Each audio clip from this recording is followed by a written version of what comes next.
Então, boa noite a todos e todas que estão aqui em mais uma noite de conversas isoladas. Essa iniciativa que teve início com a CIA Alternativa de Teatro de Penápolis, como uma forma de diminuir um pouco as distâncias durante esse período do isolamento social e a gente continuar produzindo pensamento, refletindo sobre teatro, tendo como convidados e convidadas algumas referências do teatro paulistano, que também servem como referência para o teatro que a gente pretende um dia conseguir fazer. E na noite de hoje, a gente tem o prazer de estar reunido em torno de Roberta Estrela Dalva. E eu vou fazer a leitura da mini bio da Roberta, tá bom? Não sei se todos têm a referência da trajetória da Roberta, então eu vou fazer uma síntese para que a gente consiga falar melhor a partir disso. Então, Roberta Estrela Dalva é atriz MC, diretora musical, pesquisadora, slammer, membro fundadora do Núcleo Bartolomeu de Depoimentos e do coletivo transdisciplinar Frente 3 de Fevereiro. Bacharel em Artes Cênicas pela ECA USP e doutora em Comunicação e Semiótica pela PUC São Paulo. É idealizadora e Slam Master do ZAP, Zona Autônoma da Palavra, primeiro Poetry Slam, Campeonato de Poesia Brasileiro, e também curadora do Rio Poetry Slam Club, primeiro Poetry Slam internacional da América Latina. Em novembro de 2014, foi publicado seu primeiro livro, Teatro Hip Hop, a performance poética do ator MC, pela editora Perspectiva. De 2016 a 2018, foi apresentadora do programa Manos e Minas, pela TV Cultura São Paulo e afiliadas. Juntamente com Tatiana Loma, dirigiu o documentário Slam, Voz de Levante, em 2018. Foi contemplado com o prêmio especial do júri e o prêmio de melhor direção de documentário no 19º Festival do Rio, o Rio de Janeiro International Film Festival. E melhor filme no FIM, Festival Internacional de Mulheres no Cinema.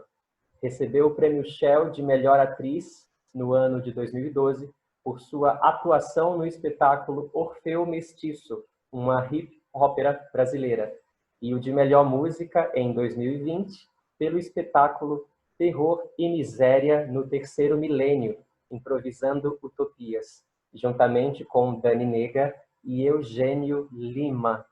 Então essa é a nossa convidada de hoje. Roberta, é um prazer imenso ter você conosco. Seja bem-vinda. Meu microfone está aberto? Salve, gente. Eu estou fervendo no chat, né? Por isso que perdi a deixa para falar. Estou fervendo com o povo no chat. Tudo bem, gente? Muito obrigada. Esse período que a gente está vivendo está possibilitando mais esses encontros, né? Eu tenho falado muito com grupos, com escolas, com lugares do Brasil que eu nunca tinha pensado em ir falar.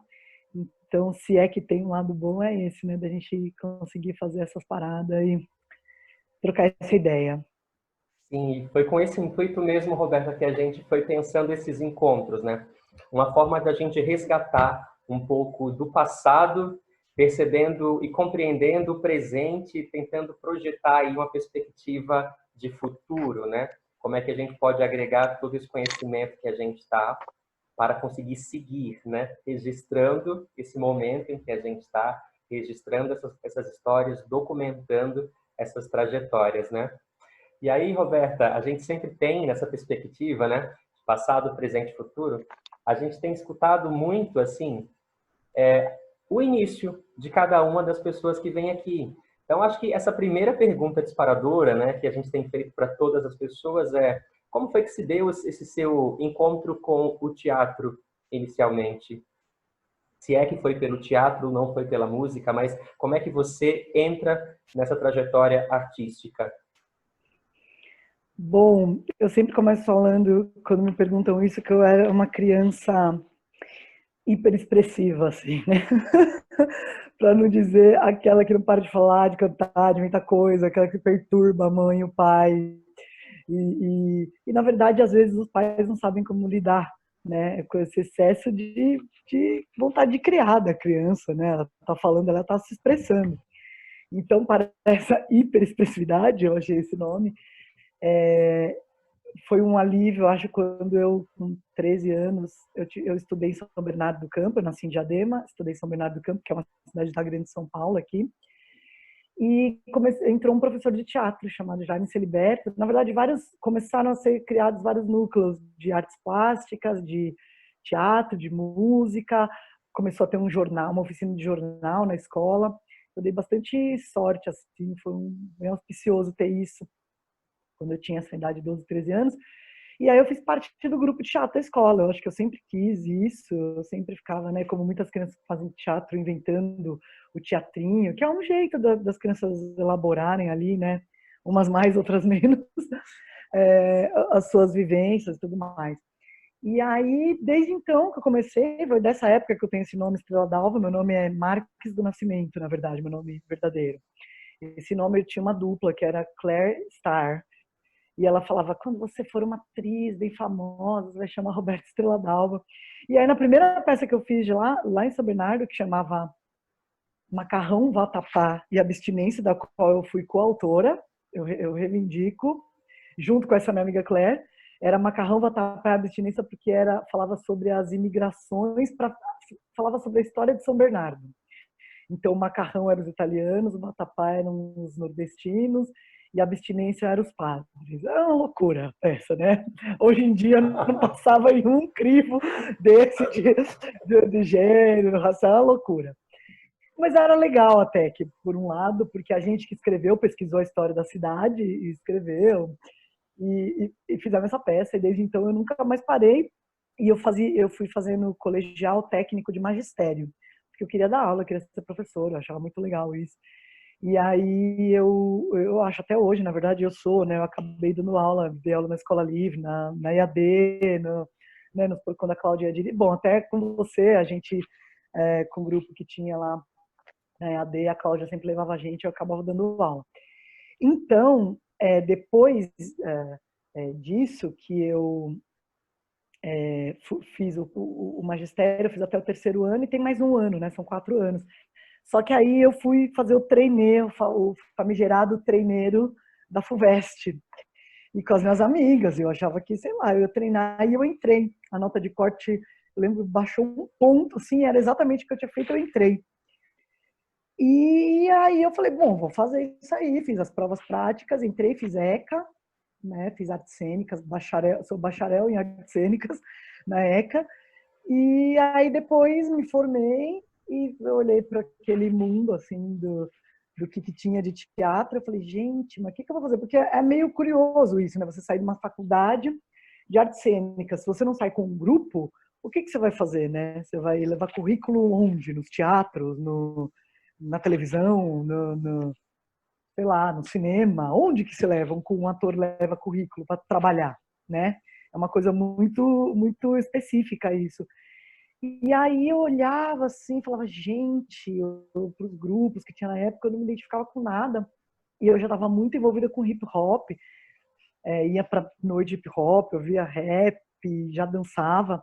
E a Lua, que é uma minha companheira no Clube Bartolomeu de Depoimentos, a gente trabalhava, eu conheci a Lua, a gente trabalhava, fazia performance num bar chamado Beverly Hills, que a gente saía fedendo batata frita do fio do cabelo à sola do pé, porque o quartinho que a gente se trocava para fazer as performances era atrás da cozinha. Então fedia muito tudo, assim, a gente ganhava, sei lá, 30 conto, né, na época, 2000 não, 90, 90 sei lá, 7, R$ 30 a gente ganhava para fazer performance nas mesas, no bar, pagava uns mico, fazia cenas do cinema. Na verdade, eu fazia a Lua fazia com a Ana Roxo, que é uma atriz. A Ana Roxo não pôde um dia, ela falou, precisa ser alguém meio engraçado, assim, meio cara de pau. Aí ela falou, Roberta, vai, Lua. E aí, desde então, eu fiquei amiga para sempre da Lua.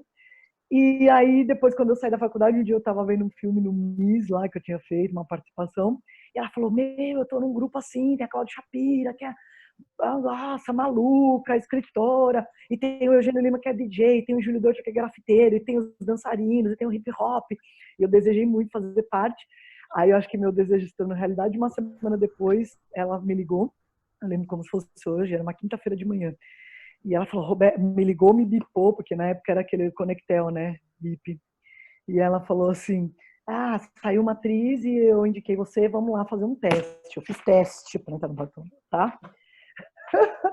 E aí começou toda essa história que dura até hoje, 20 anos, né? A gente está completando 20 anos, acho que vocês estiveram com a Cláudia Shapira aqui também, ela contou um pouco dessa história. E 20 anos aí de linguagem, de hip hop, de acertos, derrotas, vitórias, acertos e agrúrias. E é isso, o resto é história. Roberta, é legal essa fala sua, né? Porque assim, eu sei que aqui entre nós tem alunos nossos, né, do Senac Araçatuba, do curso técnico em teatro, alunos inclusive que já terminaram, e esse lugar é muito bom de perceber, né? O que é que um recém-formado em teatro faz, né? Uhum. E nesse caso, você foi também buscando caminhos para encontrar a sua linguagem e execução do seu projeto artístico, né? Colocar em Nossa, prática. graças. E aí você trouxe essa fala você já tinha contato com o hip hop e o Bartolomeu estava se fortalecendo a partir dessa linguagem, né? Da linguagem urbana do teatro hip hop. Você já tinha desenvolvido antes essa sua relação com a palavra, com o spoken word, ou foi dentro do Bartolomeu em que isso foi aflorando? Na verdade, não sei se foi. Ah, não, isso foi depois que eu tive banda com a irmã do Eugênio Lima tal. Chamava Iemanjaiva, eu tive uma banda com o Eugênio Lima que eu fazia letra e cantava. Eu tive uma banda chamada Diáspora, mas isso já foi depois, e uma chamada Iemanjaiva, que era com a Mariana Lima. E a gente era DJ, tinha guitarrista e a gente compunha os raps e cantava na banda. Ela durou super pouco, assim, porque teve tretas. Acontece isso com bandas às vezes. Abafa. Mas antes, eu não tinha essa relação com a escrita, eu acho que eu fui tendo depois. Quando o Bartolomeu puxou muito isso, né? Porque como é de depoimentos e a gente fazia para montar cenas, workshops, a gente escrevia muitas cenas, né? Eu acho que isso aí veio. Escrevi uma coisa aqui, outra lá. Eu escrevi o Macarrão Vatapá e Abstinência, minha primeira peça. Escrevi no Jornal da Escola, de Reivindicar para Sempre. Mas talvez na faculdade escrevi uma coisa ou outra, assim, mas não tinha tido contato nem tanto com a escrita, nem com o teatro épico. Muito embora eu tive uma professora na faculdade, que foi a Tishi Viana, que por um meio muito, que não, sei lá, não convencional, né? A comédia dell'arte, pela visão dela, né? Que ela tinha ali, o teatro de máscara, que, né, não tem a ver necessariamente com o teatro épico, mas a visão que ela trouxe, eu acho que foi o que mais valeu a pena, assim, foi a professora que eu mais, assim, que valeu a faculdade foi a Tishi Viana, do Grupo Barracão Teatro de Campinas, porque ela veio com uma conversa sobre a função social do ator, da atriz, a função social do teatro. Para além daquilo que a gente estava fazendo, a coisa em si, ela plantou muito na gente, nos que quiseram ouvi-la, né? Porque a gente já o que você está fazendo no mundo? Já era uma coisa que hoje no Bartolomeu é norte, assim, né? Qual a função social que tem um ator, uma atriz, um artista, né? Sobretudo, ela acho que ela falava muito sobre ser artista, porque um bom ator, um ator que interpreta uma coisa, tem muitos e ótimo que exista, mas qual a diferença de um ator e de um artista, né? De uma pessoa que pensa sua a sua obra, né? Não só aquela peça que você está fazendo ali, aquele trabalho, mas assim que isso faz parte de uma obra que não começou agora e nem começa com você e nem vai terminar quando você acabar aquela peça, que tem uma história o teatro brasileiro, tem uma história o papel do ator e da atriz no Brasil, né? No meu caso assim, aí tem várias vertentes, né? O papel, né? A gente teve ditadura, então o papel que os atores e as atrizes tiveram na ditadura, o Teatro de Arena, que o Bartolomeu ocupou, por exemplo, junto com a Companhia São Jorge de Variedades, isso foi no ano 2000, 99, 2000, com a Companhia Isla Madrasta, os bonecos urbanos, não sei como a gente ocupava, vocês já foram no Arena desse tamanho, a gente dividia, fazia e deixava roupa, não sei como, mas a gente conseguiu, numa ocupação chamada Harmonia na Diversidade. não na diversidade, na diversidade. Embora a gente teve muitas adversidades, a gente estocava material de campanha do Lula, não podia, porque a Funarte é um órgão federal, né? Então a gente fazia contravenções e fazia uma propaganda ferrenha na primeira eleição que teve. E o Brasil, né, que a gente acreditava que um novo tempo ia chegar, e chegou, de certa forma. Mas voltando, porque eu vou abrindo o hiperlink, né? Voltando, o que significa como função social mesmo, resumindo, acho que é isso, né? O Teatro de Arena teve... atores eram presos em cena, né? Ele tinha peças do Boal ali, tinha o Plínio Marcos ali o tempo todo, tinha Eles Não Usam Black Tie do Gianfrancesco Guarnieri. Então, o teatro no Brasil, pontualmente, teve muita importância em momentos políticos centrais, seja nesse na ditadura, seja, né, o teatro do oprimido, que é estudado no mundo inteiro, e no Brasil é um pouco desprezado, assim, meio, esse teatro panfletário, né? E o Alexandre Matti até falou uma coisa, cadê meu caderno? Ele falou uma coisa bem interessante sobre panfletário, eu já queria até falar numa aula que ele deu de teatro épico, que eu achei muito bom entender o que é, da onde que vem essa coisa do panfleto. O panfleto é tornar público o que é particular, a etimologia da palavra, panfleto. Então, fizemos muito panfletos, então é teatro muito bem panfletário. E o próprio Abdias do Nascimento, né? O Abdias Nascimento, com a coisa do teatro negro, tem o teatro experimental do negro. Então tem uma história que você está fazendo parte dela. Eu acho que é isso um pouco, resumindo, é saber que você faz parte de uma coisa maior, que não é nem a pecinha que eu vou fazer. A Tish falava isso. Você está fazendo teatro para quê? Fazer a pecinha do final do ano, para seu pai e sua mãe vir, aplaudir, achar, ai, que lindo, filho. Para que vocês fazem teatro? Para além disso, né? Então foi muito pontual e importante. Nem sei se eu estou respondendo já te voando, né? Não, mas a gente vai abrindo esses caminhos e é isso, é o encontro, né? A gente vai trazendo. E nesse encontro, pessoal, se vocês quiserem chamar alguma pergunta, fazer algum comentário, fiquem à vontade, tá bom? Roberta, nesse intuito de trazer essa discussão do político e as peças do Bartolomeu, além de flertar com essa estética do urbano, eles discutem, né, os problemas da cidade, né? Em que medida essa métrica, essa palavra poética está a serviço dessa ação política do teatro? Olha, no Bartolomeu, eu diria até que mais que flertar, a cidade é a fonte da nossa criação, né? A fonte das nossas... E essa cidade, né? São Paulo, com as inoperâncias, com a desigualdade, com a beleza e o horror que é uma cidade grande, as contradições, né? Que tem na cidade, elas sempre foram matéria-prima, assim, da nossa criação. Então, essa urbanidade como linguagem, como estética e como ética, né? Ética e estética, sempre teve presente e na linguagem. A Cláudia é a nossa dramaturga, né? Então, a Cláudia escreve daquele jeito dela. Não sei se vocês pegaram algum texto da Cláudia Shapira um dia, deem um Google, tem coisa publicada e a gente quer publicar agora nos 20 anos, o Heitor sabe bem disso. É umas coisas assim. Transforme isso num rap ou num spoken word. Como era? Era assim a frase: sob o sol, terreno por vezes inóspito da morada nômade que somos.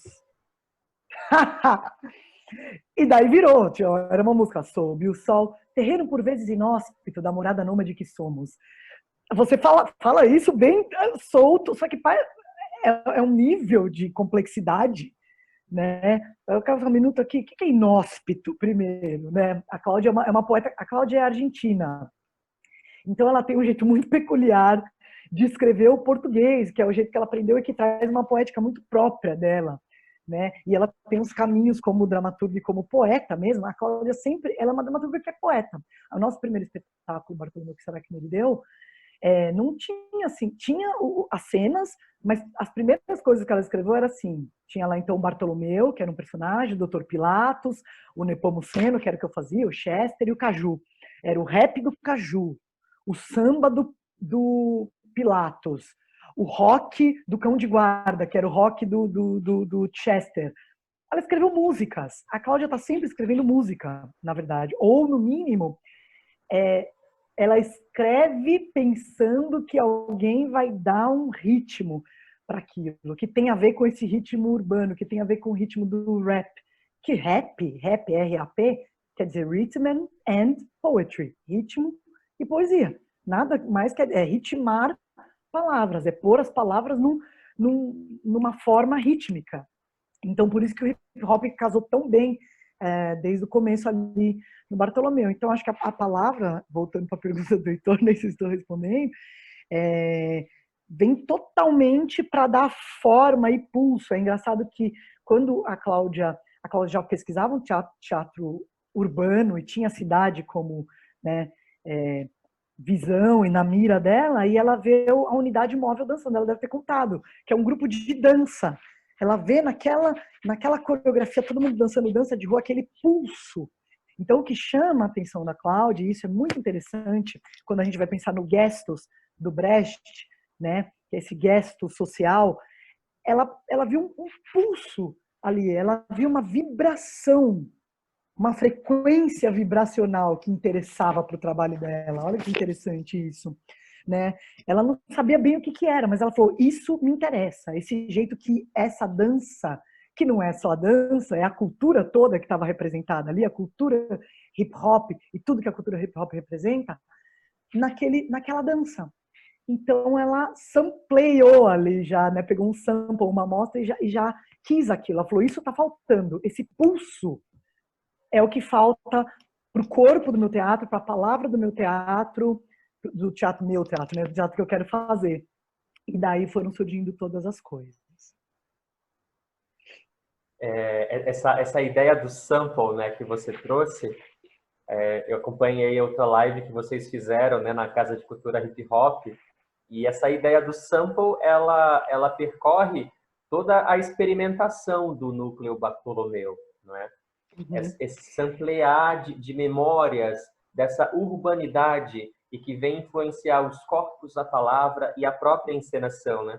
Esse conceito do sample, ele é um norteador dessa estética do teatro hip hop enquanto performance desse ator MC? Sim, o sample, na verdade, né, tem muita gente que fala sampler, mas na verdade o sampler é a máquina onde se fazia o sample. A palavra é samplear, eu sampleio, aí eu faço um sample, que é a tradução no pé da letra é uma amostra.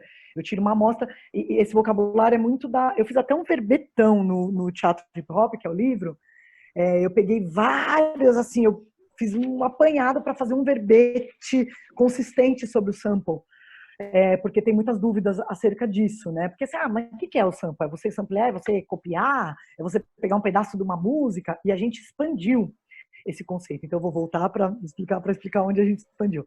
O sample, ele é um conceito que a princípio vem da música, né? Que é você pegar uma parte, uma amostra, um sample de uma música e recombinar com outra parte e criar uma nova coisa, né?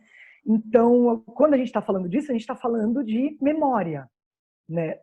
Você pode falar que é um pedaço de música, é um baixo do James Brown, é um baixo do Chic. Por exemplo, tem um exemplo famoso que eu dei lá no dia da oficina, que é o baixo do Rapper's Delight, que é um rapper muito conhecido, que é pam, pam, pam,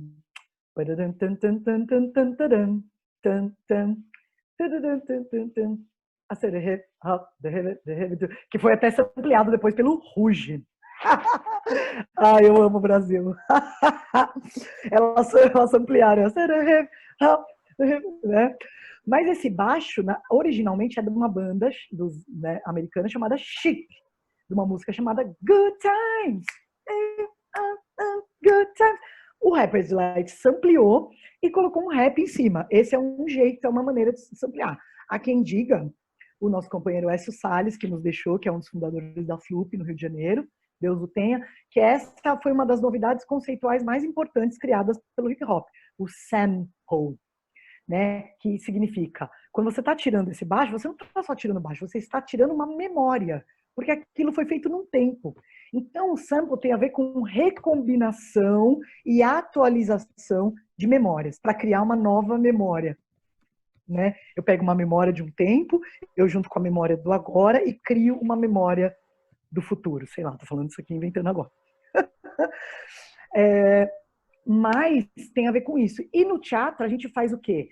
A gente usa sample, por exemplo, a gente considera texto sample. Então, eu vou samplear aqui, né? Vou citar uma coisa. No meu doutorado, no trabalho novo Vocigrafias, eu falo um pedaço grande, assim, a diferença entre citar e por que sample é sample, né? Porque a pessoa, a princípio, a pessoa que você está sampleando sabe que está sampleando e faz isso de uma maneira que tem a ver com o sample. Então, por que as citações numa tese são citações e sample é sample? Porque quem sampleia, sampleia. Quem cita, cita. Tem um jeito de se fazer isso, né? E no teatro a gente, por exemplo, o jeito que a Cláudia cria roupas, usando roupas de brechó com roupas novas, ela está sampleando. A gente está sempre sampleando pensamentos, palavras e música, isso pra caramba, assim, muito.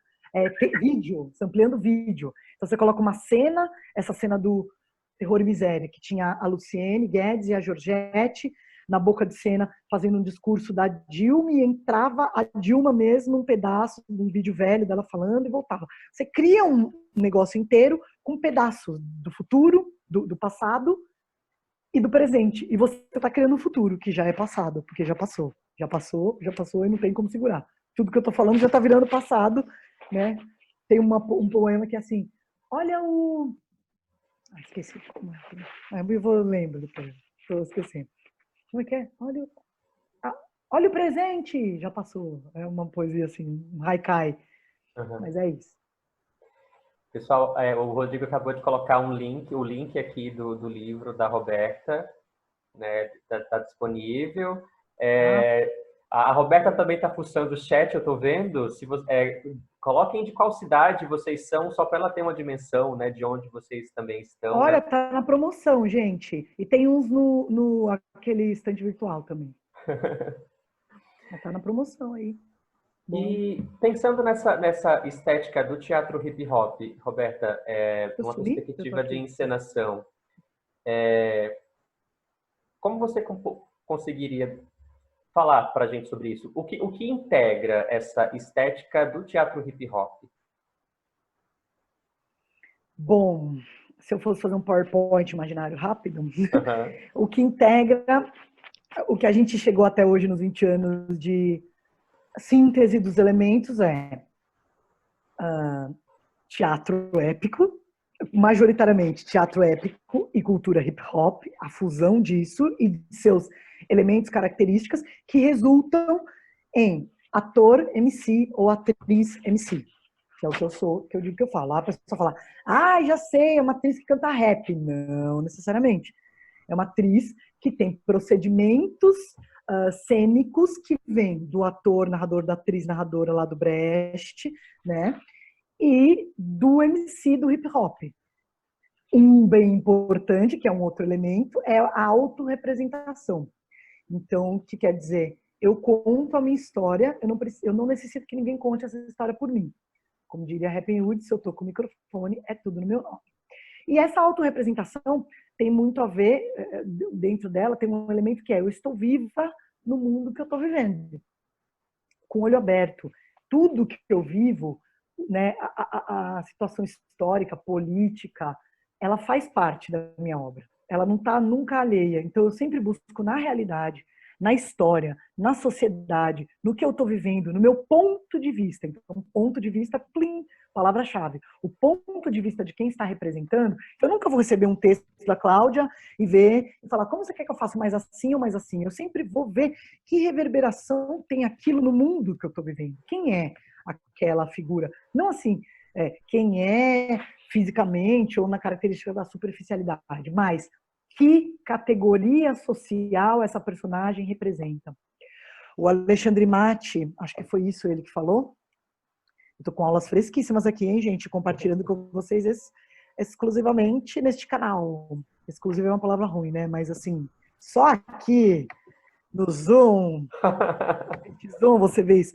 Ele fala uma coisa muito legal. Ele falou que o Brecht está interessado aqui, ó, No teatro no épico dialético, que é o teatro do Brecht, não existe protagonista, existe função protagônica. Isso muda tudo. A coisa em si importa muito menos, a personagem em si, do que as relações que ela tem com as outras personagens, as relações que ela tem com o mundo que ela está, as relações que ela tem com o que ela está vivendo, a miséria, ou seja, o que for. Então, é isso. E a gente se envolve aqui no teatro épico, a gente se envolve não com as personagens, como no drama. Né? O drama traz muito essa característica. Então você vai ver a Dama das Camélias ou uma peça qualquer de Shakespeare e você fala, nossa, você fica entorpecido. Ele falava que era a missa da burguesia, né? O teatro era a missa noturna da burguesia ou o entorpecente da burguesia, que é ela tomar uma coisa para esquecer da vida, esquecer que está oprimindo o outro e falar, nossa, essa atriz desenvolve com tanta perfeição essa personagem que eu nem consigo ver, a atriz desaparece. E o Brecht vem ao contrário disso, você tem que ver que tem uma atriz fazendo ali uma personagem e mais, que ela tem uma opinião sobre aquilo. Quanto mais você vê e mais opinião você vê, né, mais épico você está sendo, mais criando o efeito de distanciamento. Então, ator, atriz, MC, autorrepresentação, ponto de vista, depoimento, que tem a ver com tudo isso também. Você tem um depoimento, né, que tem a ver com... Eu vejo uma situação, participo e trago o meu depoimento sobre isso. Por isso que o núcleo chama Núcleo Bartolomeu de depoimentos. Dramaturgia cênica também é outro ponto importante, que é tudo. Então, a gente não tem assim, a dramaturgia, a pessoa escreve o texto, dá pra gente, o texto é o mais importante de tudo. Nunca. A música é tão importante quanto o texto, que é tão importante quanto o figurino, que é tão importante quanto a luz, que é tão importante quanto a pesquisa de um ator e de uma atriz, que é tão importante quanto, sei lá, o cenário, o que, né, tudo, não tem subserviência de um elemento a outro. Todos estão atuando num campo, sei lá, semiótico, ali os signos de cada um importam e criam estão interligados, os sistemas de signos, né? A semiótica é isso, é o estudo dos signos, a semiótica. Um sistema de sistemas de signos que se combinam e criam ali a obra. Quando você traz, né, que o texto, né, não é o mais importante da questão da opinião, né? Você tem um trabalho no texto enquanto dramaturgia que tem uma opinião, mas nós, enquanto atores, né, enquanto atrizes, precisamos também trazer uma opinião sobre isso na medida em que a gente vai levar esse texto e essa personagem para a cena, né? É muito comum a gente ter ainda algumas pessoas que acham que só porque está no texto precisa somente dizer aquilo que está lá e reproduzir da maneira como aquele dramaturgo colocou naquele papel, né? A opinião, nessa visão, né? Ou fica muito na forma, desculpa, te cortei. Não, pode falar, era isso mesmo. Ou fica muito na forma, porque você faz assim, eu faço isso aqui, eu falo isso, assim ou assim? Depende. Você tem que ter uma leitura crítica para saber. Então, se tem uma personagem jovem com um homem, que relação é? Se ela está segura ali, vamos ver uma leitura crítica. Ela está segura? Se ela está segura, ela pode falar, ou se ela está com medo, né, daquele homem ser um possível abusador. Por exemplo, numa situação, você quer passar isso, pode ter isso na entrelinha. Ela pode falar, ela tem que falar por quê? Ela tem que falar por quê a fala. Eu vou falar mais grave, mas ela pode falar, ela pode afastar e falar por quê? Ou ela pode falar por quê? Essas duas coisas denotam medo. Ela ir agredir ou ela recuar. Não é a forma que vai dar. Tem muitas formas de você demonstrar. O que você tem que saber é, ela tem medo que esse cara tem uma relação ambígua. Sei lá, tô falando qualquer exemplo assim. Tem uma relação ambígua. Tem meninas que são... E não é só aquela relação particular. Tem meninas, muitas mulheres, que são abusadas no Brasil. Meu compromisso é com isso. Você entende que vai aumentando? Eu estar representando isso não é assim, eu aqui, a fala é mais alta, mas... Eu tô falando uma relação de abuso. Tem pessoas que estão envolvidas nisso. Então aí eu falo, bom, essa personagem é isso, então eu vou estudar a história do abuso, ver números, ver como é que é, ver, senão eu fico fazendo na minha cabeça, a gente é muito pobre o que a gente tem de referência aqui, muito de novela, muito, né? precisa se abrir. Então, eu costumo falar para os meus alunos assim, se você quer criar uma personagem, vai ver filme, vai ler livro, vai ver referência, vai ver dado estatístico, dado por coisa que não tem a ver, animal, vídeo de animal. Só que saiba antes o que você está procurando, né? Qual que é o coração do caminho ali dessa personagem? E aí você começa a pesquisar e trazer. A gente não vê teatro para fazer teatro. Não lê teatro para fazer teatro. A gente vê filme para fazer teatro, a gente vê teatro para fazer filme, a gente vai no museu para ver obras, para fazer música. A arte, o ambiente poético, quanto mais aberto e povoado, né, quanto mais a gente puder transcender poeticamente e ter influências, que não é um arsenal. Cada coisa dessa, cada museu desse que você visita, você guarda poeticamente. Cada peça que você vê, você guarda poeticamente. Você vai aumentando o seu cinto de utilidades, né? Como se fosse um pintor, que é um poeta, pintando um quadro, e ele só tem verde escuro, azul e branco. Ele pode usar, isso pode ser uma opção, mas não porque ele só tem aquilo, né? Você tem muitas nuances de cores para cada coisa dessa que você vai incorporando, cada livro que a gente lê, cada conhecimento que a gente tem de técnico, de teatro, mas não só técnico. Porque não sei, hoje eu acho que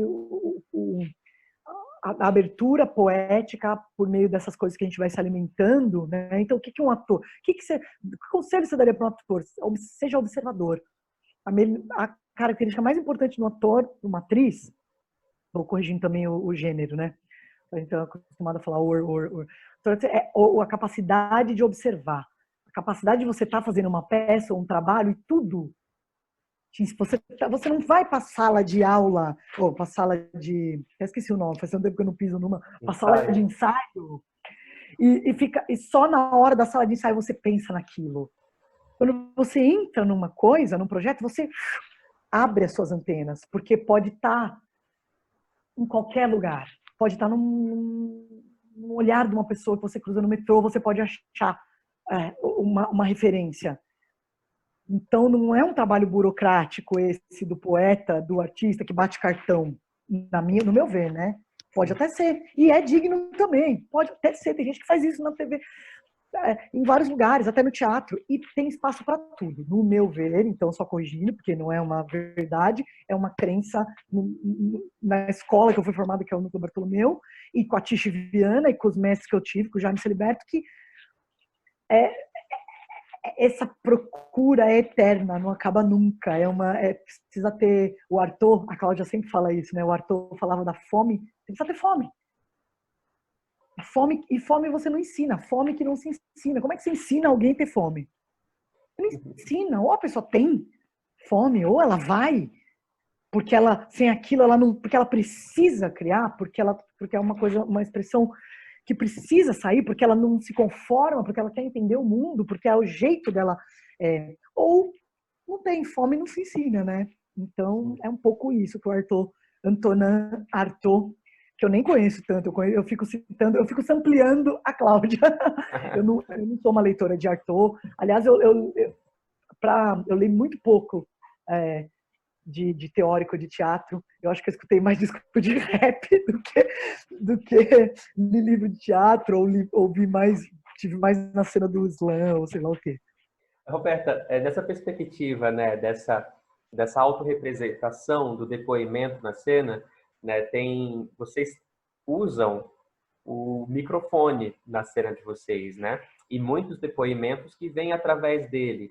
E é muito comum, né? Muitos grupos, às vezes, acho que a cena contemporânea, quando começou a trazer muita perspectiva do microfone, muitos colocaram o microfone em cena do tipo, é bonitinho, vamos fazer um teatro contemporâneo, né? Vai ter microfone, alguma coisa do tipo. Mas tem um propósito, né? Isso ultrapassa um pouco a perspectiva do depoimento, né? Como surgiu, para além da estética do hip hop, né, do microfone, mas como isso dentro da cena se potencializa? Isso aí é para criar o famoso, eu nunca sei falar esse nome, deixa eu ver se tem aqui, Weseffektgesang, que é o efeito de Befremdungseffekt. Verfremdungseffekt, que é o efeito de distanciamento do Brecht, né? No Bartolomeu é usado para isso. Então, só que o distanciamento, você não se distancia, você incorpora aquilo na sua performance, um bastão, né? Um microfone é um negócio que atrapalha. Então, o Bartolomeu chegou a fazer cenas de amor, que é uma cena de amor super assim, os dois falando no microfone, um com o outro. Mas assim, uma pessoa pode falar, ai, não atrapalha, porque ai, é uma cena de amor. Não, não é para atrapalhar, mas para criar um estranhamento, né? É para confundir.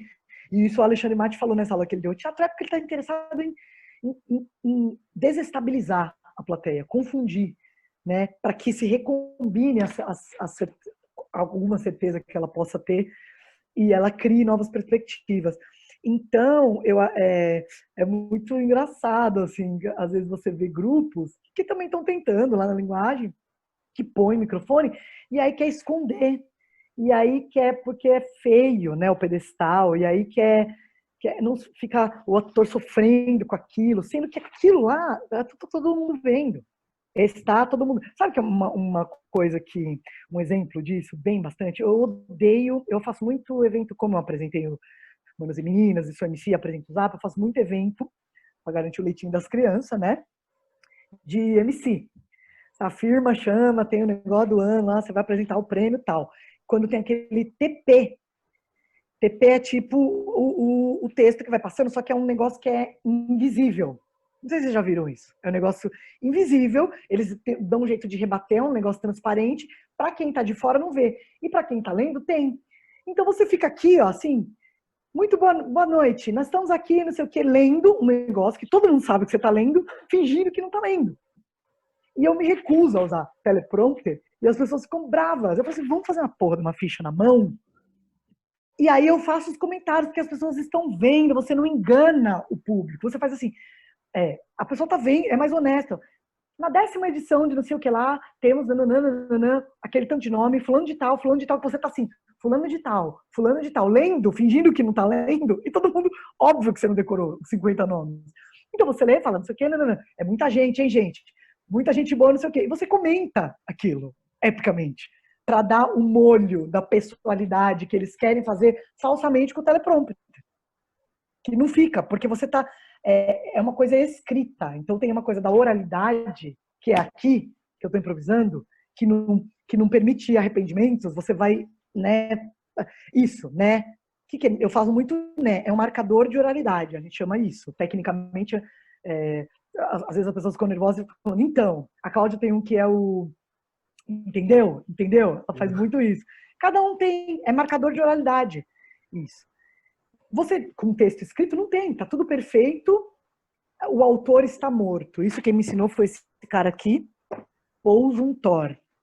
Para quem quiser, alguém copia e coloca no chat, por favor. Esse livro, Performance, Recepção, Leitura. É um livrinho fininho da Kozak Naif e tem PDF, eu posso até mandar. Como ele já morreu, não vai receber royalties, nada, minha família, suíço, tudo bem.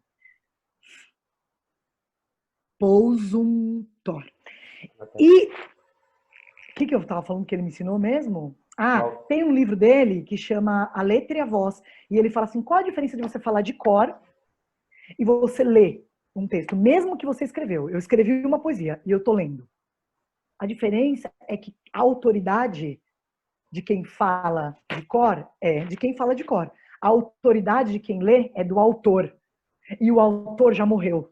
Mesmo que seja você. A pessoa, Roberta, que escreveu esse poema, já está no passado. Já morreu. Então, a autoridade é dela. É muito louco isso. Eu acho genial.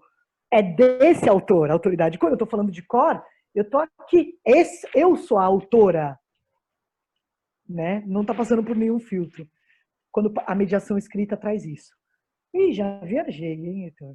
Não, e essa é a lógica pura do depoimento, né? E aí você coloca um microfone que amplia esse depoimento dentro da cena, não é? Que amplia, exatamente. Que amplifica a voz, né? O microfone amplifica a voz. Isso traz procedimentos técnicos um pouco diferentes. Por exemplo, numa cena de muita gente. Tem lá 10 pessoas. Se você falar que, não sei o que, não sei o que lá, não sei o que lá, a pessoa não está ouvindo. Quando eu estou falando aqui, você está vendo a voz saindo do meu corpo. Se todo mundo começar a falar aqui, isso que é mediatizado, ninguém vai saber quem está falando. Então, esse chamar a atenção, né? Quando você está comigo, olha meu braço. O braço de quem segura o microfone já é outra corporalidade. Como é que você vai? Você cria, como essa personagem segura um microfone, né? Então, foi criando, mas isso não foi antes, né? A gente não fez assim, microfone, distanciamento, o sujeito que você segura, não sei o que lá. Eu até escrevi alguma coisa aqui no livro e a minha orientadora, que já se foi, já fez a sua passagem, falava assim, escreva um texto sobre o microfone, é muito importante, não sei o que lá. E eu não escrevi até hoje, escrevi um pedacinho aqui, mas não, acho que não merece um grande artigo, talvez esse uso do microfone no teatro hip hop alguma hora, que é muita coisa que tem para escrever na vida, né, gente, também. Imagino. Cadê? Flow. Eu fiz aqui no livro composição, linguagem, flow, falando do MC um pouco. Microfone. Ter a voz amplificada por um microfone é a rotina para todos os MCs. O microfone é um signo muito forte dentro do hip hop, que traz muito forte. Como é que a pessoa usa muito forte na tese de mestrado? Passou isso aqui, porque dentro do hip muito forte, do hip hop, que traz o poder de falar e ser ouvido sobre as batidas de um volume muito alto. Tem isso também. A gente canta em cima de um DJ. O nosso músico é um DJ e não tem como você ser ouvida acima de um DJ, a não ser com uma porra de um bastão de força, que é o microfone na sua mão. Então, isso também estabelece uma relação MC-DJ, que é a formação clássica do hip hop, né? Aí eu falei, diversos MCs se referem ao microfone em títulos de música, como Microphone Fend ou One Mic. E esse nome MC, que é mestre de cerimônias, que você tem uma cerimônia ali, que é a Block Party, tem toda uma ideia, uma história do hip hop, que conta aqui no livro, também já foi apelidado de Microphone Controller, o controlador do microfone, ou Move the Crowd. O bom MC é Move the Crowd, aquele que move a multidão. Então, nem todo rapper é um MC. O cara pode cantar rap e não saber fazer a função de um MC, que é fazer a ponte entre o DJ e a plateia, mas todo MC é um rapper. Então, a diferença entre rapper e MC o rapper é o cara que canta rap. Independente se, né, se ele tá sabendo da história do hip hop, do MC, se ele pode até gravar um disco só e nunca ter cantado ao vivo. É difícil, mas pode ter. O MC é outra parada, tá ligado com a cultura, ele tem uma ligação com o público, tem uma ligação ali de fazer esse diálogo, né, com a plateia e com o DJ, enfim. Eu vejo que a Jennifer está com a mãozinha levantada aqui. Jennifer, quer fazer alguma pergunta? Ei, tô perdendo o fervo do chat. O pessoal tá falando de onde que é. Vê se liberou seu microfone, Jennifer. Não, eu vou clicar. Agora sim. Oi, Roberto, boa noite. Oi. Quero dizer que eu sou muito fã. E eu queria falar duas coisas. Essa questão que você falou, né, de estar lendo o que vai se falar, né, para apresentar, e estar lendo aqui. Eu acho isso muito legal quando você apresentava Humanos e Minas, porque você de fato comentava, né, quando você ia falando, eu acho isso muito legal mesmo. Acho melhor também. E outra coisa que eu queria falar, como que é para você ser mulher, né, dentro do rap, dentro do hip hop, dentro das artes cênicas, qual para você que é, para a gente ser mulher já é difícil, né? Mas qual desses três você enfrentou mais dificuldades por ser mulher? É isso. Olha, eu costumo falar que, né, é uma coisa... Isso... peraí, que eu apaguei meu vídeo. Iniciar vídeo. Desculpa, sorry. Pronto. Eu costumo falar que é uma relação épica também. A coisa em si, nós somos mulheres e tal, mas a relação é com o mundo que é feito desse jeito, né? Então, assim, você tem encontrado muito machismo no hip hop, sei lá o quê. na medida em que o mundo é machista, todos esses lugares estão eivados, né, contaminados de maneira péssima por isso. Então, eu acho que no Bartolomeu é menos, porque nós somos 3 mulheres e o Eugênio Lima, DJ, majoritariamente mulheres, e também um grupo que, né, que o Eugênio tem muito, muito entendido isso, embora, né, tem lá seus... É homem, todo homem tem que lidar, né? Toda a sociedade tem que lidar com o machismo, né? Até é como o racismo, né? A gente lida com o que ficou do senhor e do escravo também, né? Todos os lados, é uma coisa que contamina de maneira péssima todas as relações. Então, mas com certeza, eu acho que no mundo da música, por exemplo, isso é um pouquinho mais complicado do teatro. Nível, principalmente em tipo técnico de quando eu tocava, né? A Karina Burke tem uma história boa disso, que é você vai testar o som, aí tem o técnico de som que geralmente é homem, aí você vai testar o microfone e tem o guitarrista dos lados, aí você pega e alô som, nananã. Aí o cara, ao invés de falar com você, tá bom, mais agudo, ele fala com o guitarrista. Aí você fala assim, pode pôr mais agudo. E ele continua falando com o guitarrista. E você fala, escuta, eu tô... Ou a Carol, que é a iluminadora do Núcleo Bartolomeu, que é mulher, assim, chega em teatros que a gente viajou no Brasil inteiro e tem iluminadores homens, e ela tem que, né, comandar a equipe, então sobe em teatros que não desce a vara, que não cospe a vara, para falar o dialeto do teatro, que tem que subir, o cara tem que subir no rudimento, não aguenta ser que ela tá falando, põe não sei o quê, faz do jeito que ele quer. Muitas e muitas vezes ela passou por isso, porque acha que ela não tá, que ela, né, tem isso, ela acha que não tá entendendo. Ou então, né, eu que sou diretora musical no Bartolomeu também, chegar e falar, então, precisa de 4 microfones de bastão. Não, mas headset, muito melhor, fica bom aqui, ó, headset, a gente põe um negócio assim preto para não ficar puff. Aí eu falei assim, meu filho, eu tô sabendo que o microfone é na mão, a gente tá falando que é na mão, né? A luz é assim, é assim, é defeituosa propositadamente. Ah, não, mas a gente vamos cobrir aqui no antigo, no recortado, né? Esses fios aqui da lâmpada. Não, é assim, é para imitar, é para ambientar uma laje, não é assim esse tijolo, é assim. Então, esse tipo de desconfiança que se tem da nossa capacidade, né? Isso em muitos lugares. Mas eu, sei lá, também, talvez eu tenha esse jeito mais yang, assim, também não vou chegando, nunca tive, sei lá, talvez na frente de 3 de fevereiro, quando eu fiz parte, tinha também homens, às vezes eu tinha que, era com banda e DJ, às vezes eu tinha que falar assim, eu não conseguia falar a poesia, aí uma hora eu parava e falava assim, gente, vocês estão fingindo que vocês não estão escutando o que eu estou falando, ou vocês estão fazendo de propósito? Né? Então, você tem que ser uma pessoa desagradável, às vezes, né? E no racismo também, você tem que falar, olha, não, é um pouco cansativo nesse sentido, que você tem que se colocar e isso, às vezes, gera desconforto. Mas estamos levando aí, é isso, vamos...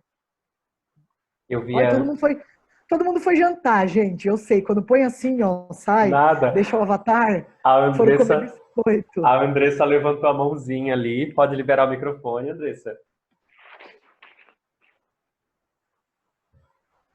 Boa noite, Roberto, tudo bom? Tudo. Eu sou de Lins e eu quero voltar na sua fala inicial sobre a função social do ator, do artista, porque é algo que vem reverberando bastante em mim nesse momento e faz pouco tempo. Infelizmente, era isso que eu queria trazer, porque na minha experiência dentro do teatro, isso não é falado. Até então, não foi falado. Parece que vai passando só essa questão do individual, de construir esse personagem, de ficar nesse drama, quem é esse personagem, mas parece que, de modo geral, né, se eu estou sendo errada, tem uma visão muito alienante até do próprio teatro, o ator que está fazendo. Então, despertar para a função social do ator parece que muda todo o sentido de estar em cena, de construir, de observar o mundo, de querer ter o teatro também como uma forma de expressão. Então, esse meu despertar e a sua fala potencializou toda essa minha visão agora nova, mas que mudou tudo, assim, meio que reverteu, assim, reverteu a minha atuação, o meu propósito, a minha pesquisa, pensar para além de mim, né? Pensar para além do eu. Aham. Começar pelo social e depois ir também afunilando para o eu. Ou também não tem uma ordem. Mas eu queria falar sobre essa sua fala inicial e trazer de novo, que é muito potente e deveria ser divulgado muito mais, eu acho que nessa é a premissa do teatro. Acho que a gente está numa fase de transição aí, né, para coisas que têm chegado, questões de gênero, questões raciais, questões sociais. Faz parte de uma abertura do momento. Já tem muitos grupos que trabalham com isso há muito tempo. Mas você veja, né, precisou chegar a Tiche Viana, uma pessoa que também... O que aconteceu com a Tiche? Ela se formou na Comédia dell'arte, né, nesse teatro de máscaras, e ela vai para Campinas para fazer o Barracão Teatro, porque ela falou assim, em São Paulo não tem como sobreviver. Eu não tenho muitos grupos, é tudo caro aqui, eu não tenho como fazer. Então ela muda para o interior e funda um polo hoje cultural. Então ela fez a própria história dela, entendeu? Em vez de ficar aqui se debatendo e no mainstream e, né, disputando espaço, ela vai para Campinas, né, em Barão Geraldo, que é onde tem a Unicamp, e ela fala assim, eu não preciso ficar disputando, me estapeando para um público aqui na cidade que nem todo mundo. E fez o seu próprio público, pode ser menor, maior, mas e desenvolveu a sua própria pesquisa com o seu grupo, que ela estava a fim de descrever. Eles têm uma pesquisa absurda de máscara. Eu tenho a máscara eu faço o Capitano, né? Não sei se vocês já estudaram comédia dell'arte. Tem as personagens, Arlequino, Brighella, eu faço Capitano, que é aquele covarde que fala, eu lutaria com você, mas que eu tenho que fazer outra coisa, não fica lá. E ele fala bem assim, e tem um negócio assim, e a boca assim para baixo, uma máscara, e ele anda assim com as pernas e vai andando. E como fica a máscara? Porque eu puxo ele, ele vem. Como ela é boa professora. Porque é um gestos dele também isso. A máscara que o Écio fez, eu não sei se eles estão juntos ainda, mas eles eram casados na época, é um negócio as máscaras que eles fazem lá no Barracão. É uma coisa muito e brasileira também, né? Tem a ver com a máscara tem o Pantalone, né? Que é o velho, Pachola. Era uma máscara de bulldog, ele fez assim, parecendo um nariz de bulldog para a Glaucia, eu lembro, e ela latia. Então, esse negócio da função social é fazer sua própria história. Né? A gente está sempre esperando, acho que como ator e como atriz, assim, o dia que me chamarem para fazer o filme tal. Hoje em dia, as coisas estão abrindo com uma velocidade que a gente pode criar coisas. A gente pode criar as nossas próprias oportunidades, né? Nossos próprios podcasts. Com esse negócio da pandemia, então, a coisa da qualidade, eu preciso ter uma câmera. Tem filmes incríveis sendo criados no celular. Tem pesquisas incríveis sendo desenvolvidas. Então, a Cláudia é uma pessoa que assim, é uma mestra mesmo, a Cláudia Pira, porque ela sempre falava assim, falava assim, eu e a Lu, a gente ficou, né, muito aqui, a gente não saiu para fazer, a gente não sabia fazer nada, teste, cinema. Eu fiz, com 40 anos, eu fiz meu primeiro, segundo longa-metragem, agora um com o Paulo Miklos, que vai sair esse ano, e um da Lúcia Murati. Eu queria, a Cláudia falava assim, vamos fazer nosso filme. Que personagem você sonha? Vamos fazer nossos sonhos.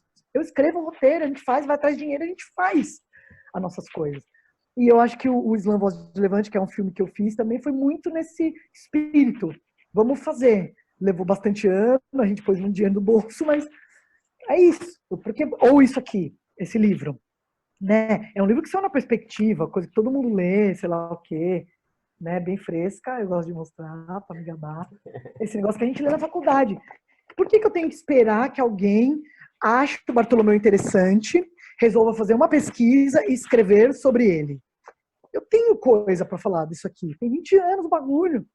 Então tem material. Se alguém quiser, tem todas as peças aqui. Tá tudo certo. No final eu fiz questão. Tudo. Quem participou de todas as peças, que prêmio que ganhou, tem inventário. E eu ponho a pesquisa aqui. E ainda falo da pesquisa do Slam, no começo. Né? A gente está muito acostumado no Sociedade Patriarcal, respondendo a quem que falou dessa pergunta? Foi a Jennifer. A Jennifer. São os malefícios que o patriarcado, o paternalismo trazem, às vezes também, que é achar que você tem que fazer parte de uma coisa, né? Ou, por exemplo, voz, coisa que é uma coisa que eu estudo, achar que, eu não canto. As pessoas vêm quando eu vou dar aula, eu não canto. Aí eu falo assim, não, todo mundo canta. O que a pessoa está falando quando ela fala eu não canto?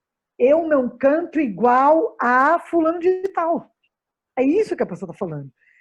É sempre uma necessidade de você estar encaixando no modelo, no padrão, e não sei o quê. E ser mais rápido, mais bonito, mais rico, ter o carro maior, o pau maior, o vá maior, o peito maior. É padrão, isso é padrão. E a gente está numa era que justamente, né, as coisas ficaram tão igual, tão igual, tão igual, tão igual, tão igual, que justamente o que a gente tem de mais genuíno, o que, né, que é a gente, que é o nosso jeito de pensar, ver o mundo, que é o que a gente foi formando pelos conhecimentos que a gente foi juntando, é o que vai valer mais. Né? A originalidade vai valer. Né? O conteúdo vai valer mais do que você ter uma forma igual a tal coisa. Então, eu sinto que isso, né? O patriarcado e as leis, o capitalismo faz você entender que você tem que fazer uma coisa que venda. E essa coisa tem um padrão para vender. E muitos casos disseram que não. Vejam esses artistas, o Emicida, por exemplo, né? É isso, ele foi vendendo lá o CD dele, de mão em mão. E vários outros casos, tem umas coisas pequenas também, né?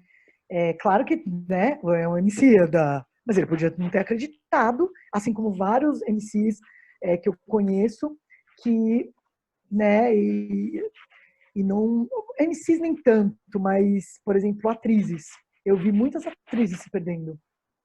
Amigas, ou conhecidas, que vão e tentam fazer o padrão, e aí põem um silicone e tal, não sei o quê, na esperança de fazer a próxima e corresponder a uma juventude, a um negócio, a não sei o quê.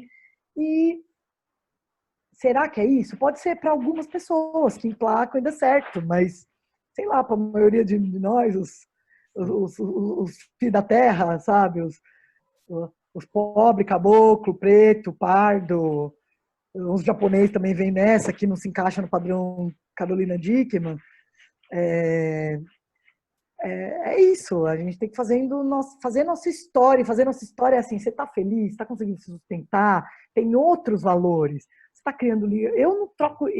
Sabe, cada ano desses 20 anos aqui do Bartolomeu, o que eu tenho hoje é tão valoroso, que é a linguagem. É uma coisa que está dentro de mim tão indestrutível. Então, eu agradeço muito cada um das derrotas e vitórias e dos momentos que a gente falou, meu Deus do céu, como a gente vai pagar o aluguel da sede. No momento que a gente foi despejado e viu nosso cenário ser jogado num caminhão, cenário premiado da Daniela Thomas, que nem bosta, e o cara fala pra gente, quando a gente fala, cuidado, moço, o cara fala, isso aqui não é mudança não, moço, isso aqui é despejo. Menor respeito, né? O desrespeito que o artista é tratado, e tantos cortes, tantas merdas que aconteceram, mas vale a pena. Vale a pena quando você firma, porque tem outros valores além do financeiro, tem outros valores além de estar na capa de toda a revista, tem outros valores que se incorporam e você leva para o resto da vida.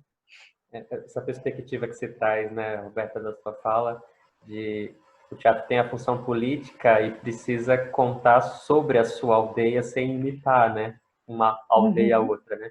E o Bartolomeu, ele faz isso, né? Há 20 anos, ele instaura uma linguagem nova dessa investigação do teatro hip-hop, que hoje é referência para outros grupos, né? Inclusive abrindo caminho para o slam, né? Para o ZAP, a zona autônoma da palavra.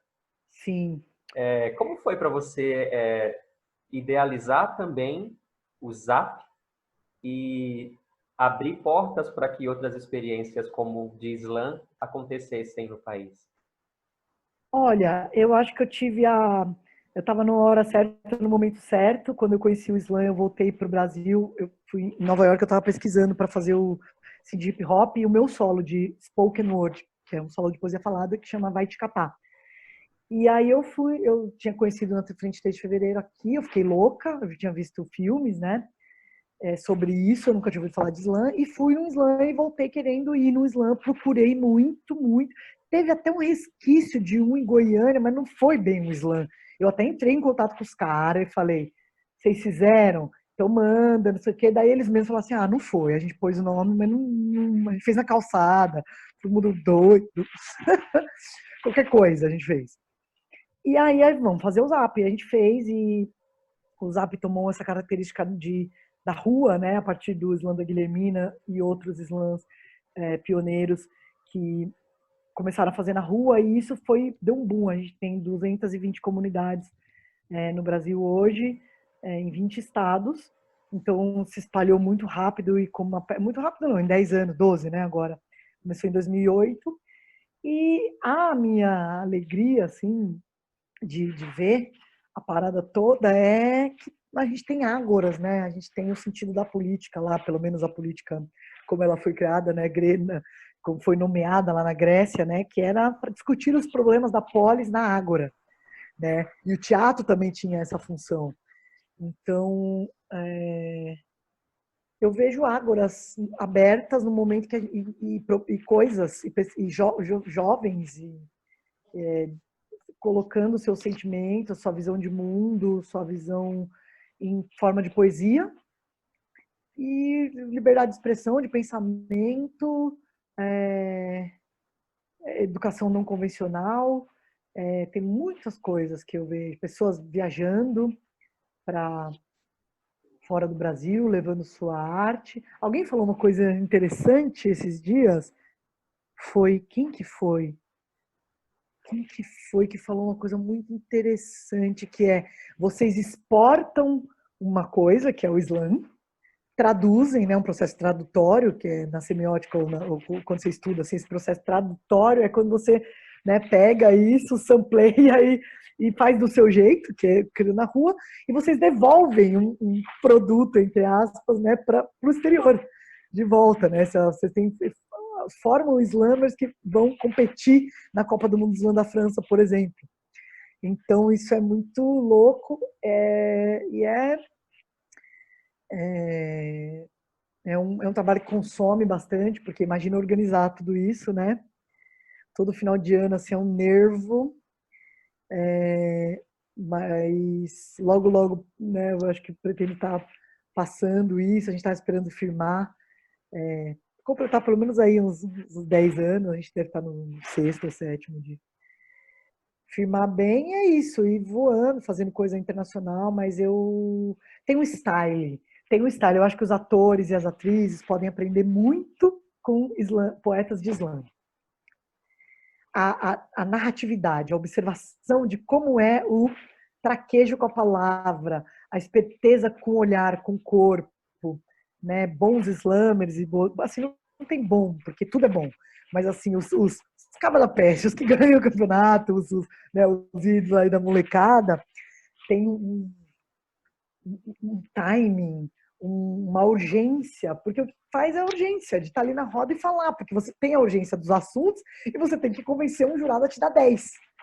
Então não tem assim, o que eu tô fazendo aqui, como às vezes a gente vai ver peça e falar, eu vou ver peça e falar assim, gente, não, você tá me enganando. A pessoa é a vaidade, né? A vaidade tipo, do ator, né? Que essa não pessoa a urgência do dizer. Não tem o menor comprometimento que ela tá falando. Não acredito em você. Não, eu quero um jogo justo. Tira o seu coração pela boca e mostra que... A Georgette Fadel que falou. Ela falou assim, o trabalho do ator é abrir. Enfiar a mão, tirar o coração para fora e dar pro público. Porque se você quer que o público também faça isso, dê tudo. O público só vai dar na medida que você der. O nível de verdade, né, de presença é o nível de presença que você der. Então, dê tudo. Não tudo, né, também. 50% fora, 50% dentro, porque não vai ser louco. Porque ainda mais quando você vai ficando mais velho, igual eu, 42 anos, não dá para chegar lá. Um pouquinho de técnica ajuda, né? Mas, na verdade, da intenção. Que compromisso você tem com aquilo? E nas arenas de slam, é o compromisso da vida. As pessoas estão ali falando assim, para de me matar. Ela tá na chance de falar assim, eu vou ficar vivo. Tá a chance de dizer assim, o que eu acho desse país é isso. e ser ouvida. Então, tem um ingrediente que é a urgência, ou falar assim, eu amo tal pessoa, porque não precisa ser só poema falando de político, ou de raça, ou de gênero, como pensa. Qualquer coisa que seja dita, a pessoa está engajada com uma comunidade, que vai parar 3 minutos e vai ficar em silêncio para ouvi-la. Então, esse negócio do tempo é bom também. São 3 minutos que você tem. Que as pessoas vão ficar quietas e vão te ouvir. E depois você vai sentar e vai ouvir todo mundo 3 minutos. Tem um aprendizado de escuta também. Tem um lugar da fala, mas tem um aprendizado... O slam é mais sobre ouvir do que sobre falar. Então, eu acho que é um negócio muito positivo. Um negócio não, algo que aconteceu muito positivo, essa efervescência dos slams no Brasil. O Rodrigo tinha pergunta para fazer, vai liberar o microfone, Rodrigo.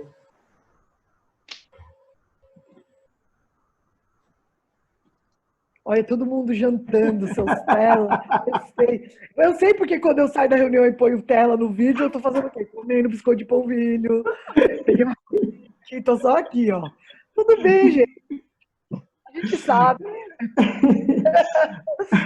Pode ficar à vontade. Olha, a Renata Carvalho abriu aqui, ó. Ai, eu não tô. Eu já jantei agora há pouco, mas eu tava olhando o WhatsApp do boy, da mina, chegou aqui o WhatsApp. Ó. Estamos de olho.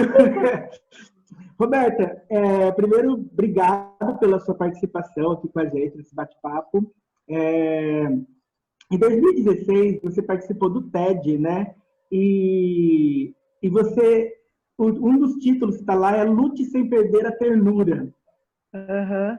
E em 2020, né, diante de toda essa loucura que nós estamos vivenciando, diante desse teatro político que vocês produzem, do slam também, que é altamente politizado, como que você vê essa luta a partir de agora, nesse momento tão maluco, nessa distopia praticamente que o Brasil entrou? Olha, para começar, eu vou falar uma coisa para você, que esse TED aí, esse título, eles que deram lá. Na verdade, eu fui muito contrariada a fazer esse TED, pouca gente sabe disso, embora o pessoal goste do poema, porque era na Sala São Paulo, que é uma sala de concertos muito chique em São Paulo, e que nem a população não tem acesso. Quem vai são pessoas assistir concertos que compram ticket para o ano inteiro, que custa um olho da cara, né? Muito raramente pessoas da periferia ou pessoas, estudantes, professores entram ali. E aí eu fui, daí eu olhei assim, eu não sei se é nesse vídeo que tem, eu falei assim, por exemplo, aqui, só tinha pessoas brancas, eu não queria ir muito, a minha produtora na época falou para ir. Eu falei assim, olha, não tem, eu tô falando uma coisa aqui, para quem que eu tô falando isso? Para que eu tô fazendo esse TED? Era meio de graça, porque é meio de graça. Tava meio contrariada. E aí eles colocaram esse título, e fica, porque eu, na verdade, tem esse poema que eu falo assim, quero ser rio, ser fonte, correr, mas na hora de lutar, faca no dente, fia de algum iê. Eu acho que tem eu acho que tem isso, tem uma bravura que você tem que ter, uma posição. Né? Mas a ternura, agora, né, fazendo um contraponto a isso mesmo, ela é importante. A ternura, o Antunes Filho, uma vez, diretor aqui de São Paulo, né, que faleceu, falou uma vez para mim que ele achava que a ternura, a doçura, na verdade, era uma das qualidades mais difíceis de se representar no palco. A doçura da Julieta, por exemplo, sem ficar... O que é doçura? Né? Doçura é um negócio muito... Você tem ou não tem, é uma qualidade muito específica, que não é bobeira, que não é não sei o que, é doçura, e não é tem uma certa inocência, é uma coisa, é um rosa cheio de nuances, né? De furta-cor, assim, uma cor meio furta-cor, que eu nem sei se é rosa, mas veio na minha cabeça agora. Então, eu acho que isso que eu falei, 50% dentro, 50% fora, né? Eu sou uma pessoa que sou muito, e já fui muito mais para fora. E tudo treta, vamos! E conseguimos muitas coisas, assim. Muitas coisas. Na época do Arte contra a Barbárie, na época da Lei de Fomento, na época de ir pra rua, sabe? Que a gente tinha uma época nos anos 90 que a gente não saía da rua. na época de, sabe, filmar o Bartolomeu, em várias ocasiões, mas há que se dosar as coisas para a gente preservar a saúde. Tem coisa que vale a pena, tem coisa que não vale a pena brigar tanto, eu acho. Tem uma frase boa rolando aí que falava com racista ou com fascista, né? Com fascista você não discute, você combate. Entendeu? Então essa coisa assim, não, eu vou convencer as pessoas a esse branco racista não ser racista, a esse homem machista não ser machista, a esse fascista a ser antifascista. Não tem como. Tem gente que não tem como. Não é convencimento, você combate. Né? Você combate, a pessoa quer isso, a pessoa quer apertar o nono andar, colocar um menino de 5 anos dentro e se assinhar. E acha bom que a empregada está lá, que a pessoa está fazendo a unha dela. O que eu vou fazer? A pessoa quer se assinhar. Sinhar e senhor nesse país tem que ser combatido, porque a escravidão já acabou. Racista tem que ir na cadeia. E essa, né, a luta tem que ser essa. Então, eu acho que hoje, nessa situação, também olhando eticamente em relação é isso. Tem muitas frentes e muitas lutas. E não dá, às vezes, para ir para todas. Então, onde que a gente vai ser melhor, nossa energia, nosso talento, nossa capacidade, nossa inteligência vai ser melhor utilizada neste momento, que pode mudar também. Você não precisa ficar na mesma negócio a vida inteira, né? Que compromissos eu assumo com que pessoas, não dá também para tudo. Que projetos tem mais importância na minha vida? O que é prioridade na vida de cada um para si e o que é prioridade para a sua comunidade? Assim, o que você pode fazer, né, seja na sua área da arte ou num ativismo mais militante mesmo, né, para melhorar. E acho que isso é lutar com saúde. Porque sem saúde você é um guerreiro morto também, né? Uma guerreira morta. Não, 2 para você, a gente doente também não consegue contribuir muito para as lutas. Então você tem que estar na luta, porém saudável. Porém com alegria.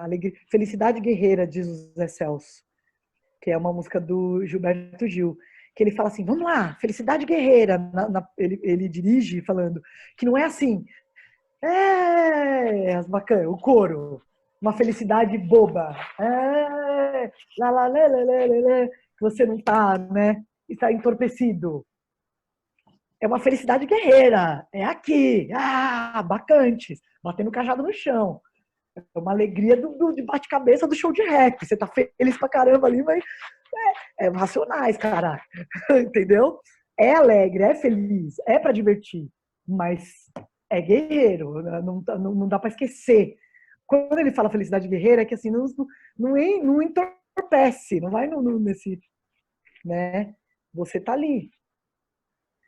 Também. E também tem os entorpecimentos também, então o carnaval tá aí e tal, tudo mais. Eu tô falando uma coisa, né, no engajamento dessas lutas que a gente tá falando que a gente precisa tá vivo, que é bom também. O Brecht falava, teatro é diversão. A função do teatro é entretenimento, diversão, tem que divertir. Isso daí tem gente que fica meio confuso, mas ele falava isso. Tem um texto dele, Pequeno Organon para o Teatro, que ele fala uma coisa assim, no número 1. É bem interessante esse texto também, para quem quiser conhecer mais do teatro épico e o teatro do Bertolt Brecht. Que é E essa felicidade guerreira vem muito no trabalho de vocês, né?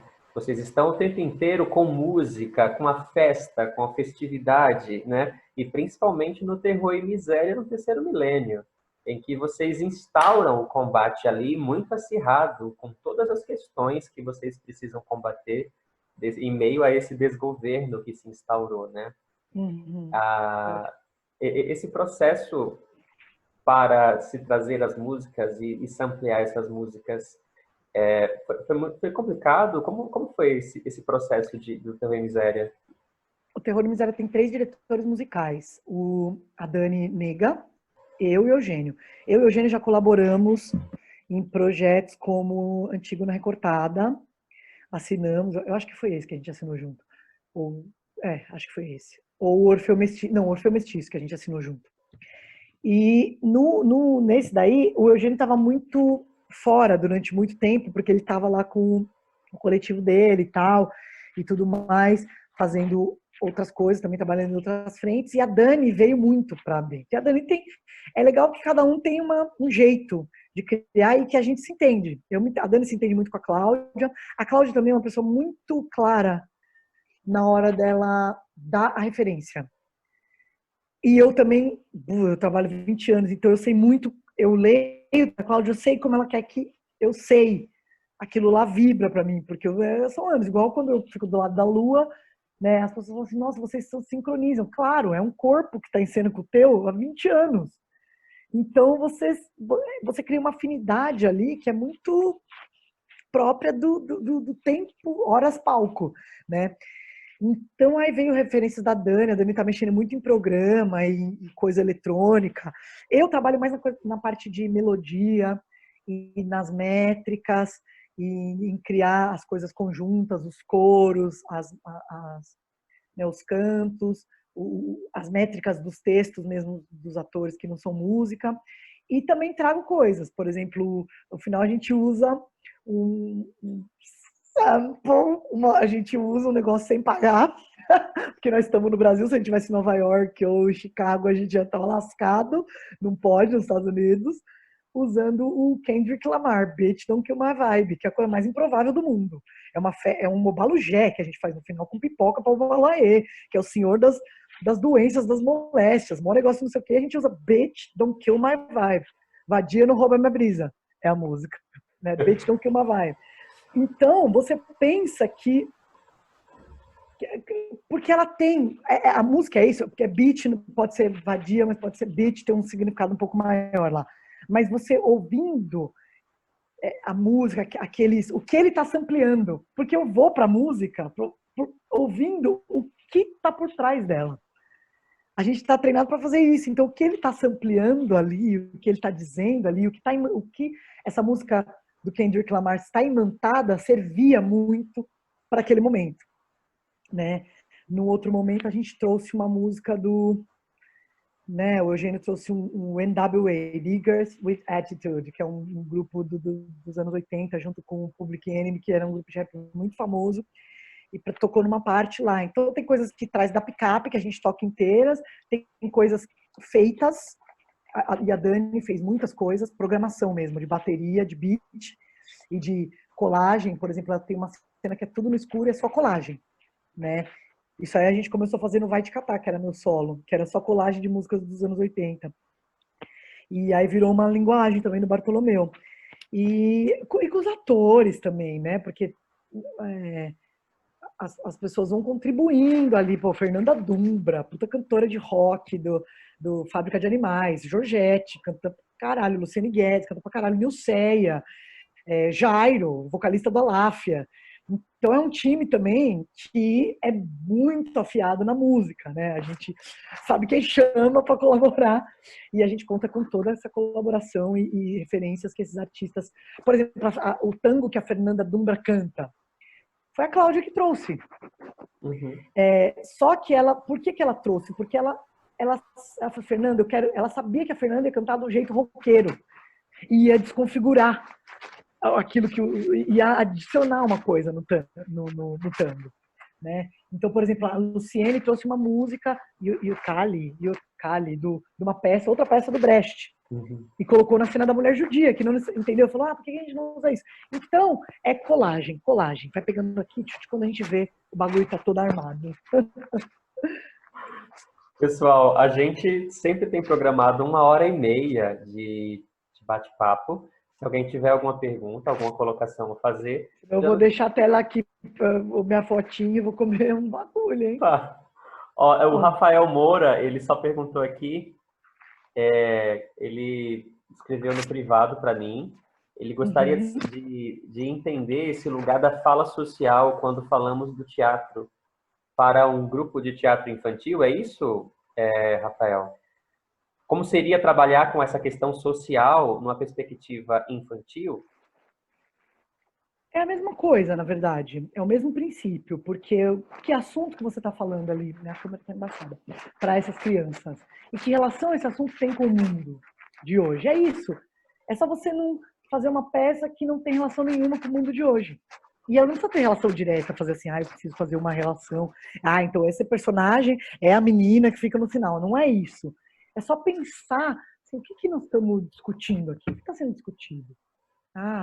Não sei o que, tal coisa. Como isso tá no mundo hoje? Que relações podemos fazer? Pode ser musicalmente, pode ser de muitas maneiras, né? Fazendo referências, se inspirando em referências, né? A Cláudia mesmo fez uma peça, que era 1, 2, 3, quando acaba, começa tudo outra vez. Que era uma história do menino, era bem boa a peça, que tinha umas roupas no armário, e aí era para falar de morte para as crianças, né? E aí tinha peças de roupa, o menino tinha peças de roupa, e aí elas ganhavam vida. Então tinha o shortito, que era um não sei o que lá, tinha a colchita, que era uma colcha de retalho, que era Nilceia, uma atriz negra. Então você traz uma atriz negra para fazer, e põe um discurso, tinha um que era acho que era gay, não sei. Você traz assuntos para falar ali. Aí eles começaram a fazer com a Libras, com a Amanda, dentro da peça, como a personagem é uma menina, eu acho que é a menina da peça. E daí tinha outra menina que era um duplo, né? Então é como não deixar morto. O texto não está morto. O texto está em relação a um tempo. E o tempo é esse que vivemos. Legal. A Beatriz Nunes, ela quer fazer um comentário. É isso, Bia? Boa noite, Roberto, Oi. pessoal. Eu queria voltar na sua fala quando você disse sobre não tentar se encaixar em modelos, assim, né, pré-estabelecidos. Eu, por exemplo, eu brinco que eu sou atriz só de nome, porque eu tentei teatro, eu faço dança, performance, libras, e às vezes não dá para você se encaixar no modelinho padrão, assim, realmente tá conectado dessa forma em vários âmbitos artísticos, não só artísticos, na questão de inclusão também. Eu só queria compartilhar isso, assim, que às vezes eu me sinto um pouco perdida e você é uma grande inspiração. Eu te conheço pelo slam, nunca tive a oportunidade de te ver no palco como atriz, assim, nem nada do Bartolomeu, mas quero muito. Inclusive assisti o documentário também sobre o slam, tive a oportunidade, achei incrível, e não sabia a dimensão que tem o slam no Brasil e fora, assim, né? Então foi muito importante. E tem o Isla do Corpo, né? Que é com Libras, sim. você sabe? Uhum. E aí me inspirou muito, assim, de dar um jeito de, sei lá, correlacionar todas essas coisas e tentar produzir algo que seja meu também, né? Fazer minha própria história, como você disse. E eu queria, não sei se vai te pegar de surpresa, mas antes de finalizar, se você podia recitar fazer algum slam pra gente. Eita! Ai, gente, eu tô velha já, vocês me matam. Eu vou fazer um texto que não é meu, mas que fala muito do que é o Núcleo Bartolomeu, já que a gente está... Eu acho que é um texto tão bonito. Ai, cadê? Aqui. A gente falou tanto ele já, e faz tempo que a gente não fala. Por vontade de criar, se juntaram diferentes, tinham dizeres urgentes para contar para toda a gente. Somando conhecimento de artes parentes, observaram as ruas, e do que viram, fizeram linguagem.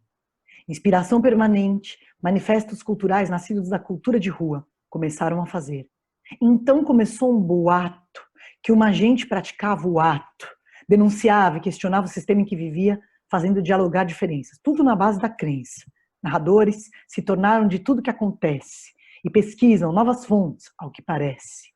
Pois a rua é mar sem fim, épica arena de contradições humanas, é onda para navegar e divulgar as verdades com estética inventada da vida cotidiana, sobre o homem-povo, a mulher-povo, que de tanto repetir-se, torna-se sempre fresco, fruto novo, alvo para a dissecação da mente, que por ser duvidosa, já que mente, pede ao espírito auxílio e, por fim, consagra a arte rito.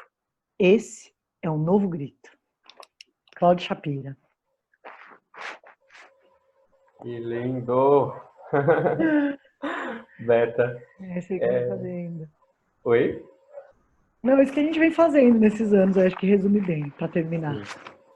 Pessoal, eu só tenho muito a agradecer a todos que estão aqui, a todas também. E agradecer muito a você, Roberta, pela generosidade da troca, por esses conhecimentos e história aí sua e do Bartolomeu. construindo essas linguagens, inspirando a gente a seguir adiante. Dizer para vocês que estão aqui que acompanhem o Núcleo Bartolomeu, a Roberta, que vem novidades do Bartolomeu por aí, né, nessa programação de 20 anos. Né, dos 20 anos e os slams, para vocês acompanharem o que... tem o @EstrelaDalva lá no Instagram, né, que eu vou pondo tudo, as lives, os bagulhos que eu vou fazendo. E tem também o Núcleo Bartolomeu de Depoimentos no Facebook, que a gente põe as coisas específicas do núcleo. Mas no meu, eu tô Roberta Estrela Dalva no Facebook também. Mas hoje em dia eu ponho mais coisas no Instagram, né? Mais rápido, assim. Então, @Estrela Dalva, me sigam lá. Sigam a gente. Vou meter a blogueira. Sigam a gente para novidades.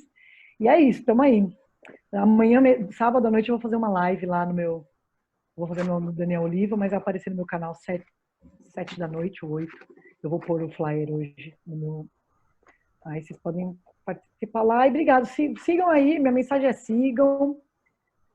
Não pense que a canção está perdida. Tente outra vez, do Raul Seixas. Põe para tocar na vitrola e vá. Porque é isso. A gente tem que ir fazendo por onde e vamos superar essa. É só uma fase ruim. Não durará para sempre. Nem os canalhas estarão para sempre no poder. E a gente precisa contar essa história depois de tudo isso, né? Com certeza. Pessoal, boa noite a todos e todas. Se cuidem. Próxima semana a gente vai estar aqui com a Denise Weinberg. A gente vai bater um papinho com ela, conhecer aí trajetórias e jornadas, tá bem? Até a próxima. Tchau, tchau. Beijão. Tchau, gente.